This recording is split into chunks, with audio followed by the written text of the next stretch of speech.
এমন একটি সূরা যে সূরার ভিতরে আল্লাহ তাআলা শিফা দিয়েছেন। আপনি এই আমলটা যদি করতে পারেন 7 দিনের ভিতরে ভালো একটি ফলাফল পাবেন। আমলটি হচ্ছে আপনি যখন রাতের বেলা ঘুমাবেন 3 বার দুরূদ শরীফ পড়বেন, এরপরে 3 বার ইস্তেগফার পড়বেন। দুরূদের ভিতরে সর্বশ্রেষ্ঠ দুরূদ হচ্ছে দুরূদ ইব্রাহিম, যেটা আমরা নামাজের ভিতরে পড়ি। আল্লাহুম্মা সাল্লি আলা মুহাম্মাদ ওয়া আলা আলি মুহাম্মাদ কামা সাল্লাইতা আলা ইব্রাহিম ওয়া আলা আলি ইব্রাহিম ইন্নাকা হামিদুম মাজিদ।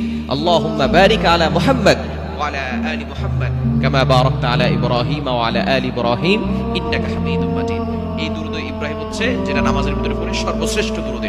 এটা 3 বার পড়বেন, এরপরে 3 বার ইস্তিগফার পড়বেন। আস্তাগফিরুল্লাহ রাব্বি মিন কুল্লি যামবি ওয়া আতুবু ইলাইহি লা হাওলা ওয়ালা কুওয়াতা ইল্লা বিল্লাহিল আলিয়্যিল আযীম পড়ে এরপরে বুকে হাত দিয়ে আউযুবিল্লাহ বিসমিল্লাহ সহকারে আপনি সূরা ফাতিহা একবার পড়বেন, পড়ে শেষে আবার 3 বার দুরূদ শরীফ পড়বেন।